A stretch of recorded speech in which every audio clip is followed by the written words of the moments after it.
What's up YouTube, Capital G here. Got a very exciting duel for you guys to check out. Very exciting, especially if you guys like low tier decks and synchro summoning. You're going to see a lot of synchro monsters summoned in this duel, and I don't really cover Nordics all that much. I can't actually think of a time where Nordics was like the highlight of a video on my channel. If it has been, it's probably been a very long time. I think that this is probably low tier Yu-Gi-Oh! Simply because Nordics have never been a highly competitive event. I remember when Storm of Ragnarok came out in the TCG, everybody was like, Nordics, that's cute, but give me that Six Samurai shit. They got completely outshined in their own booster set by Six Samurai, which was just, it was actually pretty hilarious. And then at the top, we have the Dark Lord deck, which I don't think Dark Lords are low tier. I think that they're like tier 2. It's just, it's a deck that can be very explosive, but at the same time, it struggles with like obviously bricky hands. If you don't open with X-Tab sometimes or trade in, you can have a very slow start. And this deck can't really afford to have slow starts because you don't have a lot of normal summons in the deck.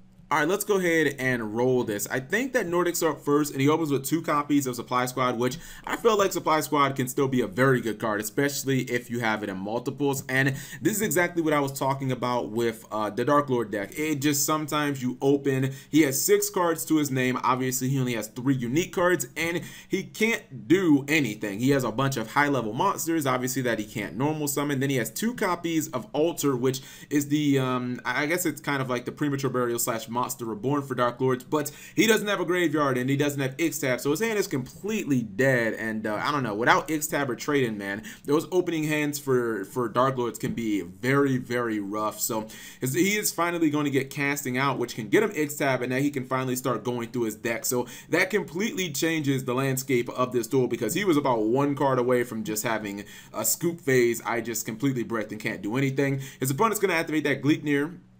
If you guys don't know what that is, it's basically not permanent. I think Thor is going down here to Book of Moon, if I'm not mistaken. He's going balls to the wall as he's going to summon Lucifer, which I probably wouldn't have done. I felt like that wasn't very cost efficient, to be honest. He's going to activate another Gleipnir, and he's going to get 2 draws as well. And as long as he doesn't get OTK'd here, he's probably like, he's in good shape. Activates Pinpoint Guard. Obviously, the monster summoned back cannot be destroyed by battle. He's going to activate that MST blindly, and he's going to go for Odin, but check this out. He's going to Soul Charge, and all 3 Acer Gods, guys, are going to hit the field. Obviously, Thor is going to be summoned straight from the Soul Charge, and then he summons Loki as well. And now we've got a little bit of a showdown, guys. I mean, who are you picking right now? I mean, what is stronger, the Dark Lords or the Acer Gods? I mean, he's got 3 of them, all 4. I mean, all 4 when I just said 3. He's got all 3 of them versus pretty much an entire Dark Lord army. I mean, I'm a sucker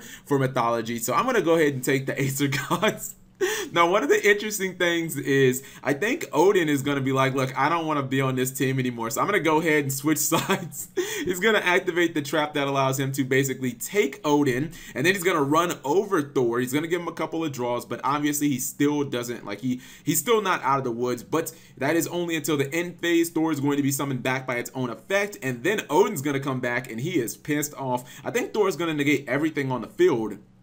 Then he's going to go ahead and activate that Dark Hole, which was kind of anticlimactic. It's like, bro, you have 3 Acer Gods on the field. Like, win with your might, man. Don't win with just a copy of Odin. Although I believe that Thor would have been able to come back anyways. Is Thor only by battle, or is Thor by what's it called? Yeah, Thor's card effect as well. No, it wasn't. Thor has to be your opponent's card effect. So I guess Thor would have permanently died. I mean, hey, that's how Thor Ragnarok is being set up. It's like the fall of Thor, and he has to reclaim his glory, which is actually just like the first movie as well, if I'm thinking about it.